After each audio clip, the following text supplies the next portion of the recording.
자, 오늘 말씀 제목은요, 이 시간 말씀 제목은 은총이 그에게 있을지어다 라는 말씀입니다.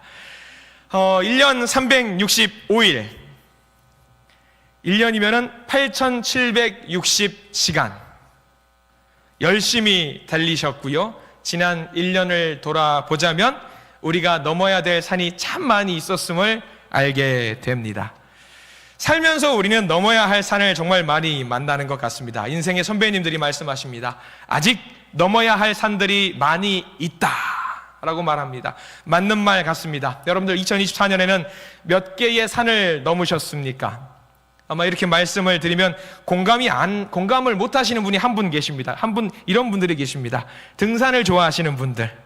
등산을 좋아하는 분들은 산 타는 게 뭐가 어려워, 산 타는 거 그렇게 즐거운 일인데 하면서 산 타는 거 어려운 일이 아닙니다 라고 말씀을 하시는 분들이 계십니다. 그런데 우리는 정말로 2024년에 너무나도 힘든 많은 산들을 넘어오셨을 것 같다라고 저는 생각을 합니다. 한번 곱씹어 보시기 바랍니다. 우리 모두를 힘들게 했던 산들이 뭐가 있을까요? 지금은 좀 이젠 지나서 추억이 되었던 코로나라고 하는 큰 산이 있었습니다.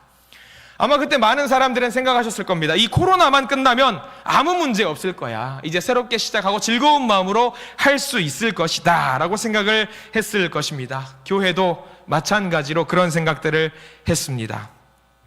대부분 그러셨습니다. 그런데 코로나가 끝나니까 여러분들 정상으로 다 돌아오던가요? 여러분 생각해 보십시오. 온 것이 별로 잘 없어요. 오히려 아직까지 그 혼란스러운 상황 속에서 계속 연장되고 있는 것 같다는 생각이 좀 들긴 합니다. 여전히 불안합니다. 여전히 우리 삶에는 많은 문제가 있습니다. 우리 개개인의 삶에만 그런 문제가 있는 것이 아닙니다. 국가적으로도 얼마나 불안합니까? 저는 여러분 혹시 주식이나 펀드 같은 거 하시는 분들이 계신지 모르겠어요. 숫자를 계속 봐야 됩니다. 올라갔다 내려갔다 하는 것들을 계속 숫자를 봐야 됩니다. 저는 수학은 되게 잘했는데 산수는 잘 못했어요. 그래서 숫자의 등락에 대해서는 별로 잘 안 보여요. 근데 두 가지는 보입니다. 하나는 뭐냐면 기름값이 올라가고 내리는 건 눈에 왜 그렇게 잘 보이는지 모르겠어요. 또 하나 잘 보이는 것은 환율이 그렇게 보여요. 환율. 젊은 사람들은 환율에 좀 민감합니다. 왜냐하면 젊은 사람들은 물건을 싸게 구매하기 위해서 해외 직구라는 것을 합니다. 예전에 10,000원이면 살 수 있던 물건이 지금은 살려면은 14,000, 15,000원을 줘야지 물건을 구매할 수가 있습니다. 무려 거의 2배 가까이 가격이 50% 정도 올랐으니까요. 그러니까 환율이 눈에 보입니다. 국가적으로 지금 너무 힘든 시기입니다. 환율이 지금 1,470원을 돌파했습니다. 어느 정도인지 잘 감이 안 오실 텐데 IMF 사태 이후로 27년 만에 정말 힘든 환율 상황이 우리나라에 지금 펼쳐지고 있다라고 이야기를 하고 있습니다. 뭘 사려고 해도 부담이 많이 됩니다. 이런 상황들이 계속 반복이 되니까 오르기 힘든 산만 계속 보이는 것 같습니다. 경제적인 것만 우리를 힘들게 하는 산 아닙니다. 어른들이 봤을 때는 젊은 세대들 취업 문제가 있습니다. 어른들은 말씀하십니다. 야, 그거 취업 별거 아니야. 패기를 가지고 젊음의 열기를 가지고 열정을 가지고 잘 넘어가 봐라 라고 말씀들을 하십니다. 그렇게 잘 넘어가 보면 좋은 직장이 있을 것이다 라고 말씀들을 하시지만 청년들이 경험하고 있는 그 문제는 쉽게 해결이 되지 않는 문제입니다. 예비 부부들도 결혼의 문제가 있을 것입니다. 큰 산입니다. 학생들은 시험의 문제, 성적의 문제, 모든 것이 큰 산입니다. 넘어야 될 산, 계속되는 산입니다. 해결이 되지 않습니다. 산 정상에 올랐습니다. 겨우겨우 올랐습니다. 그래서 이제 모든 것을 정복했다라고 생각을 했는데 산 꼭대기에 올라와 보니까 다 보이는 거예요. 뭐가 보였냐면 그 너머에 있는 또 다른 큰 산이 보이는 겁니다. 마음이 턱 하고 막히는 것 같습니다. 이런 상황 속에서 하나님은 우리에게 말씀을 해주고 계십니다. 2025년을 새롭게 시작하면서 결단과 각오를 갖고 시작하라고 말씀을 해 주십니다. 어떤 각오입니까? 오늘 성경 말씀은 이렇게 말을 하고 있습니다. 저를 한번 따라서 해 보시기를 원합니다. 저를 따라서 하실까요? 큰 산아, 네가 무엇이냐? 다시 한번 해볼까요? 큰 산아, 네가 무엇이냐? 세상적으로 하도 힘든 일이 많고 주눅 들고 그런 어려운 일들이 많으니까 어깨를 펴는 것도 힘들어요. 산을 넘었다 싶었는데 다시 한번 우리 어깨를 옥죄고 있는 것들이 있습니다. 여러분들, 오늘 말씀은요, 어깨 펴라고 말씀을 주시는 겁니다. 여러분, 어깨 한번 펴보십시오. 쫙 한번 펴보세요. 쫙 한번 펴보세요. 늘 움츠리고 살고 있잖아요. 늘 핸드폰 보고 있고 유튜브 보다 보니까 어깨를 이렇게 또 움츠리고 계세요. 어깨 펴십시오. 오늘 말씀은요, 우리가 어깨를 펴라는 하나님의 말씀입니다. 큰 산아, 나를 억누르고 있는, 나를 힘겹게 하고 있는 그 산아, 네가 도대체 무엇이냐? 네가 무엇인데 나를 이렇게 억누르고 있단 말이냐? 오늘 우리에게 찾아오는 문제들이 많습니다. 그 모든 문제들을 향해서 하나님은 당당하게 어깨 펴고 세상에 선포하라고 말씀하고 계십니다. 여러분들은 말씀에 힘이 있다는 것을 믿으실 겁니다. 믿으시지요? 하나님의 말씀에는 힘이 있습니다. 그리고 우리가 하는 말에도 힘이 있습니다. 여러분들, 이런 실험 아실 겁니다. 같은 식물을 나란히 두고 한 식물은 예쁜 말만 하고 예쁘게 만져주면 그 식물이 어떻게 되냐면 잘 자란다라는 실험을 여러분들 아실 겁니다. 반대로 똑같은 식물이고 똑같은 상황인데 이 한 식물에는 못생겼다, 나쁘다, 못됐다, 사라져라, 그런 말을 하면 그 식물이 어떻게 되던가요? 결국은 그 식물은 죽게 되는 실험을 여러분들 한번 보셨을 겁니다. 말에는 힘이 있습니다. 그래서 하나님은 지금 우리에게 그 말씀을 우리에게 주고 있습니다. 사랑하는 내 아들아, 사랑하는 내 딸아, 너를 괴롭히고 있는 것이 무엇이냐? 너를 힘들게 하는 것이 무엇이냐? 그것이 무엇이라 할지라도 평지가 될 것이다 라고 우리에게 말씀을 해주고 있는 거예요. 그것은 산이 아니라, 우리가 오르기 힘든 산이 아니라 말씀에 의지해서 그 산이 평지가 될 것이라고 우리에게 말씀을 해주고 있는 것입니다. 사람의 말에도 힘이 있습니다. 그런데 하나님의 말씀에는 얼마나 큰 힘이 있을까요? 하나님은 말씀으로 역사하시는 분이에요. 그 말씀엔 상상도 할 수 없는 강력한 힘이 있습니다. 지금 우리에게 이 말씀을 주시는 이유는 간단합니다. 말씀을 힘입어서 그 말씀대로 살아내라고 우리에게 선포하고 계시는 것입니다. 우리가 세상에서 살다가 너무 많이 기가 죽어 있습니다. 세상 살다 보니까 내가 너무 작고 나약한 존재라는 것을 알게 됐습니다. 내가 힘이 없으니 내가 누군가에게 축복을 해도 그게 될지 이루어지지 않을지 자신이 없습니다. 선포를 못합니다. 전도를 할 때도 그렇습니다. 전도가 될지 전도가 안 될지 자신이 없는 거예요. 청년의 때에 취직이 될지 취직이 안 될지 자신이 없습니다. 왜? 내가 얼마나 작고 부족한지 내가 스스로를 알고 있기 때문입니다. 그래서 선포를 못합니다. 하나님이 말씀을 주셨지만 그것을 선포를 하지 못합니다. 속된 말로 내가 내 주제를 알기 때문에 선포를 못합니다. 오늘 하나님도 비슷한 말씀을 우리에게 하고 계십니다.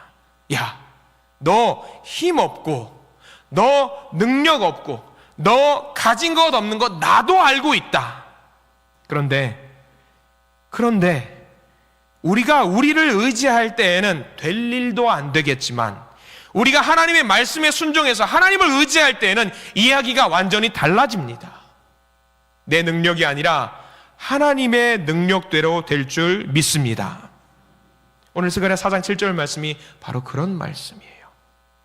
자, 이 말씀의 배경을 한번 볼까요? 이스라엘 백성들이 바벨론에 70년간 포로 생활을 하고 있었습니다. 그리고 풀려났어요. 자유의 몸이 되었습니다. 승리의 노래를 부릅니다. 이 말씀은요, 특별히 4장 7절 말씀은 승리의 노래예요. 하나님이 우리에게 주신 승리의 노래입니다. 승리의 노래라고 생각하고 우리가 7절 말씀을 다시 한번 읽어보기를 원합니다. 스가랴 4장 7절 말씀을 다시 한번 읽겠습니다. 시작. 큰 산아, 네가 무엇이냐? 내가 스룹바벨 앞에서 평지가 되리라. 그가 머릿돌을 내놓을 때에 무리가 외치기를 은총이 그에게 있을지어다 하리라 하셨고. 아멘. 우리가 이 말씀에 담긴 의미를 잘 헤아리고 이 말씀을 의지해서 2025년을 시작하는 우리가 되기를 소망합니다. 이 말씀에는 크게 세 가지 포인트가 있어요. 하나씩 한번 살펴볼 텐데요. 첫 번째입니다. 한번 화면으로 올려주시겠습니까? 우리 같이 한번 읽어볼까요? 1번입니다. 시작. 처한 문제 앞에서 승리를 외치라. 이스라엘 백성들은 포로 생활을 끝냈습니다. 그리고 고향을 돌아가게 되었습니다. 포로 생활이 끝나면 뭐라도 될 줄 알았습니다. 천지개벽이 이루어질 것이라고 생각했습니다. 포로 생활이 정말 끝이 났습니다. 자유의 몸이 되었습니다. 자유롭게 고향으로 돌아가도 됩니다. 돌아가면 뭐라도 있었을까요? 고향으로 돌아가면은 뭐 흔하디 흔한 마트나 흔하디 흔한 커피 가게라도 있을까봐. 그러나 전혀 없지요. 왜? 예루살렘은 이미 폐허가 됐기 때문에 사람이 살 수 있는 공간이 아니었습니다. 다 무너졌습니다. 사람들이 그런 곳으로 가고 싶어 할까요? 안 가고 싶어 하는 마음이 하나도 없습니다. 아무도 가려고 하지 않습니다. 젊은 사람들은요, 좋은 곳에 가고 싶어 합니다. 편의시설이 많고 놀 수 있는 시설이 많은 곳으로 가려고 합니다. 그런데 돌아가야 될 성전이 있는 예루살렘은 폐허가 되었어요. 자연스럽게 사람들은 대도시였던 바벨론에 더 살고 싶어 합니다. 거기가 편하기 때문에. 70년 만에 고향으로 돌아갈 수 있다고 합니다. 여러분들 70년입니다. 70년. 70년이면 몇 세대가 바뀌는 겁니까? 아무리 못해도 3세대 정도는 바뀔 수 있는 겁니다. 2세대에서 3세대는 바뀔 수 있습니다. 그리고 나의 아들의 그 아들이 바벨론에서 태어난 사람들입니다. 정착을 했으니 바벨론에서 사는 게 마땅합니다. 돌아가고 싶은 마음이 없습니다. 그런데 하나님께서 명령하십니다. 스룹바벨들을 인도하셔서 돌아가도록 말씀을 하십니다. 스룹바벨이란 말은요, 바벨론에서 태어난 사람들이란 말입니다. 자, 하나님의 말씀대로 다시 예루살렘으로 돌아갔다고 치죠. 뭐가 문제일까요? 빼앗긴 그 자리를 다시 찾아야 돼요. 전쟁을 또 해야 합니다. 방해하는 세력도 있을 겁니다. 물리쳐야 합니다. 자기들 안에 있는 패배의식, 두려움도 몰아내야 합니다. 그 모든 것들이 뭐냐면 큰 산이에요. 그 모든 것들이 산입니다. 작은 산이 아닙니다. 목숨을 걸어야 되는 큰 산입니다. 이 모든 것을 보고 있노라니까 돌아갈 용기가 나지 않아요. 그냥 포기하게 됩니다. 그 산 앞에서 자빠져서 일어나지 못할 것 같습니다. 그런데 무슨 일이 발생하냐? 고국으로 돌아가겠다고 자원하는 사람이 무려 5만 명이나 손을 들고 내가 고향으로 돌아가겠습니다라고 이야기를 하고 있습니다. 제가 가서 성전을 재건하겠다라고 이야기를 하고 있습니다. 얼마나 감동적인 순간인지 모릅니다. 맨 땅에 해당하는 일이 될지라도, 이것이 아무 의미 없는 일이 될지라도 성전을 사모하며 하나님께 마음 놓고 예배를 드리겠습니다 하고 5만 명이 손을 들고 결심을 하는 겁니다. 그들을 보면서 스가랴 선지자가 말을 합니다. 큰 산아, 네가 무엇이냐? 네가 스룹바벨 앞에서 평지가 되리라. 그가 머릿돌을 내놓을 때에 무리가 외치기를 은총이 그에게 있을지어다 하고 하나님이 말씀해 주시는 겁니다. 불안함, 걱정, 근심, 염려, 좌절, 절망, 실패, 낙담, 고통, 병, 이런 모든 것들이 큰 산이었습니다. 비록 바벨론에서 태어났지만 돌아갈 것을 결심하고 하나님의 길에 서 있는 자들에게 하나님께서 말씀하십니다. 걱정하지 마라. 네가 앞으로 만날 그 모든 큰 산은 이제 평지가 될 것이다. 이 말씀이 우리들에게 주시는 말씀으로 저와 여러분들이 받아 먹으시기를 간절히 부탁을 드립니다. 여러분들의 머리를 혼란스럽게 하는 그 고통과 아픔이 무엇입니까? 그 문제가 무엇입니까? 생각을 해보십시오. 지금 바로 머리에서 떠오르는 그 큰 산이 무엇입니까? 나를 힘들게 했던, 지난 한 해를 나를 괴롭히게 했던, 그리고 앞으로 나를 괴롭힐 것 같은 그 큰 산이 무엇입니까? 한번 생각해 보십시오. 질병이 될 수도 있고요, 경제적인 어려움이 될 수도 있습니다. 관계의 문제가 될 수도 있습니다. 가정의 불화일 수도 있습니다. 형제 자매 간의 문제가 있을 수도 있습니다. 자녀들과 그 자녀들의 문제가 있을 수도 있습니다. 다 떠올려 보십시오. 그리고 이 시간 저와 함께 선포하시기 바랍니다. 반드시 외치셔야 합니다. 저를 따라서 하시기 바랍니다. 문제야, 평지가 될지어다. 질병아, 평지가 될지어다. 아멘. 하나님께서 허락하셨습니다. 우리에게 봉착할 그 수많은 문제들을 우리에게 말씀해 주고 있습니다. 앞으로 봉착할 그 많은 문제들, 평지가 될지어다. 평지가 될지어다. 하나님께서 이렇게 선포하신 모두에게 능력을 더하실 줄 믿습니다. 명심하십시오. 우리의 힘으로 하는 게 아닙니다. 하나님께서 명령하셨기 때문에 하나님의 말씀의 힘으로 우리는 선포할 수 있는 것입니다. 하나님의 말씀을 의지하는 것이고 하나님께서 하시는 것임을 믿고 나아가시기를 간절히 축원합니다. 여기서 우리가 외치는 산, 이 산 하나 넘었다고 모든 것이 또 해결된다고 생각하시면 안 됩니다, 여러분들. 학생들에게 가끔 이런 질문을 받습니다. 그리고 이런 대화를 나눕니다. 중학생들, 고등학생들이 또 대학생들이 이렇게 물어봅니다. 이 말씀을 전해주면은요, 시험 문제야 평지가 될지어다. 시험의 난이도야 낮아질지어다. 시험 문제야 답이 보일지어다. 이렇게 한다고 보일까요, 우리 학생들이? 하나님을 믿는 모든 학생들이 이 말씀을 가지고 하나님 앞에 선포하고 전 세계에 있는 모든 학생들이 똑같이 이 말씀을 외친다고 하면은 하나님은 누구의 소원을 들어줘야 될까요, 도대체? 이런 고민들을 해봅니다. 그래서 우리가 하나님 말씀에 이것을 의지해서 선포한 다음에 무엇을 해야 되는지 또 성경 말씀에는 나와 있습니다. 두 번째입니다. 우리 한번 화면을 보고 같이 한번 읽어보기를 원합니다. 2번인데요. 2번을 같이 읽습니다. 시작해라. 자, 1번과 2번을 천천히 같이 읽습니다. 1번입니다. 시작. 처한 문제 앞에서 승리를 외쳐라. 2번 시작해라.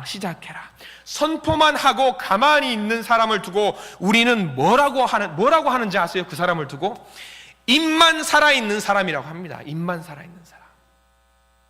제가 어렸을 때에 어머니께서 식자재를 사라고 심부름을 슈퍼마켓에 보낸 적이 있습니다. 가서 콩나물 좀 사오렴, 가서 두부 한 모 사오렴이라고 시킬 때가 있어요. 형이 있었고 제가 있었습니다. 먼저 형에게 시킬 때도 있습니다. 형은요, 무조건 예스맨이었습니다. 알겠습니다. 네, 제가 다녀오겠습니다. 얼마나 예쁜 아들입니까? 그리고 어떻게 했을까요? 예, 다녀오겠습니다 하고 갔을까요? 안 갔을까요? 저희 형은 안 갑니다. 왜 안 가는지 모르겠습니다. 저는 어땠을 것 같아요? 저는 일단 투덜거립니다. 왜 나만 시키고 그러냐? 왜 나한테 그러시냐고 자꾸. 그래놓고 저는 어땠을까요? 저는 웬만해서는 다 다녀옵니다. 무조건 다녀요. 특히 두부 심부름 시킬 때가 그렇게 좋았어요. 제가 생두부를 그렇게 좋아했어요. 그래서 갔다 오면은 반드시 생두부 한 모가 반모가 돼서 돌아와요. 그래서 어머니께서 항상 저한테 두부 심부름을 보낼 때는 두모 사와라 라고 말씀하시면 기분 좋아가지고 한 모를 먹으면서 들어와요. 저는 그런 아들이었습니다. 근데 잘 생각해 보십시오, 여러분들. 예스라고 했고 예스라고 말을 했으면, 선포를 했으면 여러분 어떻게 해야 돼요? 시작해야죠. 움직여야죠.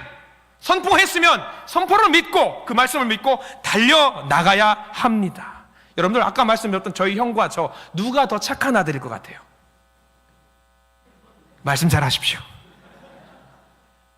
둘 다 나쁜 아들입니다. 예스라고 해놓고 움직이는 아들이 정말로 착한 아들입니다.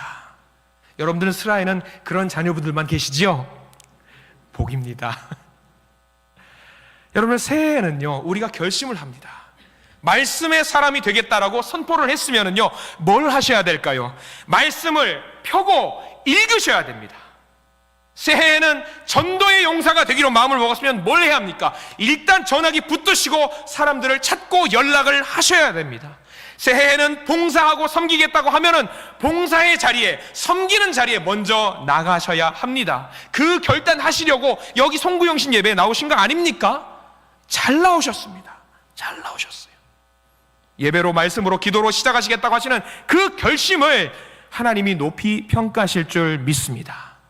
예스 해놓고 시작하십시오. 오늘 스가랴 4장 7절 말씀을 다시 한번 읽어볼 텐데요, 어떤 부분이 이 말씀인지 한번 다시 한번 생각해 보기를 원합니다. 스가랴 4장 7절 말씀을 다시 한번 읽어봅니다. 시작. 큰 산아 내가 무엇이냐? 내가 스룹바벨 앞에서 평지가 되리라. 그가 머릿돌을 내놓을 때에 무리가 외치기를 은총이 그에게 있을지어다 하리라 하셨고, 중간에 여러분들 머릿돌을 내놓을 때라는 표현이 있습니다. 지금 스룹바벨, 그러니까 고향으로 돌아온 많은 이스라엘 백성들이 이제 뭘 해야 되냐면 성전을 건축해야 됩니다. 이 성전은요, 그냥 우리가 그냥 원룸 하나 짓는 그런 게 아니에요. 한 마을을 건설하는 겁니다. 자, 다 허물어져 있는 그 상황 속에서 한 마을을 짓는 것이 답이 나옵니까? 안 나와요. 가능성이 전혀 보이지 않습니다. 하나님, 우리가 말씀에 힘입어서 성전을 재건하겠습니다 라고 해서 왔는데 절망하게 돼요. 아무것도 없으니까. 그렇다고 이 사람들이 선포한 말씀을 갖고 절망했을까요? 아니요. 제일 먼저 했던 것이 이 사람들은 머릿돌을 세웠다라는 거예요. 일단 시작을 했다라고 하는 겁니다. 머릿돌은 뭐예요, 여러분들? 작은 돌이에요. 여기다 이름도 적고 기념하는 기념 작은 돌, 좀 클 수도 있긴 하겠습니다만, 그러나 그 돌로, 돌덩이로 한 마을을 만드는 시작을 하는 겁니다. 우리에게 머릿돌은 무엇일까요, 여러분들? 저와 여러분들에게 2025년에 주시는 그 머릿돌은, 여러분들 명심하십시오. 예수 그리스도입니다. 예수 그리스도가 우리의 머릿돌입니다. 큰 산을 넘기 위한 작은 시작, 그 시작을 우리 예수 그리스도와 함께 할 때 예수님께서 우리의 삶에 찾아오셔서 우리를 만져주시고 우리를 주장하시고 우리를 인도하시는 줄 믿으시기 바랍니다. 우리가 혼자 있지 않도록, 외롭지 않도록 우리의 머릿돌이 되어주셔서 우리 가운데 계십니다. 2025년 하고자 하는 것들이 있다고 하시면 예수의 이름으로 시작하시기를 소망합니다. 축원합니다. 그렇게 예수 그리스도를 내 앞에 내려놓을 때, 머릿돌 삼을 때에 그 큰 산은 평지가 될 수 있습니다. 사랑하는 우리 한신교회 성도님들, 머릿돌 예수 그리스도를 의지하시고 우리 올 한 해에는 정말 예수 그리스도를 의지해서 변화되기를 소망합니다. 그냥 되면 되고 말면 말고 살아왔던 우리의 지난 날들을 돌아보십시오. 분명히 우리가 했던 그 일 중에 안 됐던 일, 그 중심에 예수 그리스도가 빠져 있을 수도 있습니다. 그러면 거기에 예수 그리스도라는 모퉁이 돌을, 머릿돌을 집어 넣으시기 바랍니다. 그리고 고백하세요. 하나님 도와주십시오. 하나님 저 좀 도와주십시오. 하나님의 영광을 위해서 이 일을 하고자 합니다. 좀 도와주십시오. 이렇게 기도할 때 하나님은 그 기도에 반드시 응답하실 줄 믿습니다. 마지막 하나만 더 보고 말씀을 정리하려고 합니다. 세 번째입니다. 같이 한번 읽어볼까요? 3번입니다. 시작. 모두 함께 은총을 구하라. 모두 함께 은총을 구하라. 자, 오늘 본문 스가랴 4장 7절 말씀을 다시 읽어야 됩니다. 여러분들 제일 끝에 나와 있는 내용인데요, 4장 7절 천천히 다시 한번 7절 말씀을 읽겠습니다. 시작. 큰 산아 네가 무엇이냐? 내가 스룹바벨 앞에서 평지가 되리라. 그가 머릿돌을 내놓을 때에 무리가 외치기를 은총이 그에게 있을지어다 하리라 하셨고. 저기 앞에 은총이 그에게 있을지어다 앞에는 누가 외쳤다라고 나와 있습니까? 무리가 외쳤다. 무리가 외쳤다. 한 사람이 외쳤다가 아닙니다. 5만 명 넘는 그 인원이 예루살렘으로 돌아와서 하나님의 말씀을 받아서 머릿돌을 세우고 이제 움직이기 시작할 때 하나님께서 그들을 향해서 복을 내려주시면서 말씀하신 것, 너희들에게 은총이 넘칠지어다 하나님이 말씀해 주신 것입니다. 스룹바벨 혼자가 아닙니다. 건물 하나 짓는 일 아닙니다. 성읍 짓는 것을 말합니다. 도시 하나를 짓는 것을 말합니다. 혼자 못합니다. 같이 하는 겁니다. 모두가 한 목소리로 외치는 겁니다. 간단히 말하면 뭡니까? 머릿돌 놓고 하나님 앞에서 무릎 꿇고 모두가 모여서 하나의 주제를 가지고 함께 한 목소리로 기도를 하는 것을 말합니다. 이 외침을 저와 여러분 다시 한번 나의 고백으로 따라서 하시기 바랍니다. 저를 한번 따라서 하실까요? 하나님의 은총이 우리에게 있을지어다. 한 번 더 합니다. 하나님의 은총이 우리에게 있을지어다. 할렐루야. 하나님께 이 고백이 있기를 소망합니다. 혼자 외치면 안 됩니다. 같이 해야 합니다. 같이 할 때 하나님은 미천한 한 사람도 반드시 쓰십니다. 그 한 사람을 통해서 역사를 변화시킬 수 있습니다. 지금 우리 한신교회를 통해서 이 말씀을 주시는 이유, 한 사람을 통해서 한신교회를 변화시키려고 하는 것이 아닙니다. 우리 한심교회 모든 성도들이 함께 외치라는 의미로 이 메시지를 주시고 계십니다. 주신 말씀 힘입어서 수룹바벨이 놀라운 역사, 성전 재건의 역사를 결국 이루어냅니다. 1년 전 여러분들 한번 생각해 보시기 바랍니다. 1년 전 이 시간 여러분들 송구영신 예배를 들으셨을 겁니다. 그때도 비슷한 결심과 결단을 하셨을 거라고 저는 믿습니다. 이미 이루신 분들도 계시겠지만 결단하고 결심한 대로 잘 되던가요? 정말 안 됩니다. 어렵습니다. 어떤 권사님이 그런 고백을 하셨죠. 그렇게 교회에 나오라고 해도, 교회에 오라고 해도 안 나왔던 그 사람이 손자가 할아버지 교회 가야죠, 그 한마디에 교회를 나오신 분이 계십니다. 내가 못하면은요, 그렇게 유약해 보이는 손자가, 그 꼬맹이가 그 일을 해냅니다. 함께 기도할 때 할 수 있는 겁니다. 같이 하면 됩니다. 상처받았던 그 영혼을 다시 잡아서 믿음의 동역자로 세우는 그 일도 혼자 하지 마십시오. 그러나 같이 하면 됩니다. 우리 교회가 내년이 아니네요, 금년에는 같이 하는 교회가 되기를 소망합니다. 우리 옆 사람 보시고 이건 좀 어색한 인사가 될 수 있을 거예요. 말도 아닙니다. 옆 사람 보시고 좀 무안하겠지만, 조금 낯뜨겁겠지만 이렇게 한번 인사해 볼까요? 자, 손을 드시고 하이파이브 한번 하십시오. 하이파이브 한번 하십시오. 하이파이브 한번 하십시오. 자, 반대쪽에 있는 분 하이파이브 한번 하시고요. 그리고 따라서 하십시다. 같이 하시죠. 자, 외치십시오. 같이 하시죠. 같이 하시기 바랍니다. 같이 하셔야 합니다. 그 손 맞잡고 끝까지 잘 달리실 수 있는 우리 모든 믿음의 성도님들 되시기를 간절히 소망합니다. 우리 스가랴 4장 7절 말씀 한 번만 더 읽고 우리가 말씀을 마무리합니다. 7절 말씀 같이 읽습니다. 시작. 큰 산아, 네가 무엇이냐? 네가 스룹바벨 앞에서 평지가 되리라. 그가 머릿돌을 내놓을 때에 무리가 외치기를 은총이 그에게 있을지어다 하리라 하셨고, 이 선포의 메시지를 꼭 붙들고 나가시는 우리 모든 믿음의 성도님들 되시기를 간절히 소망합니다.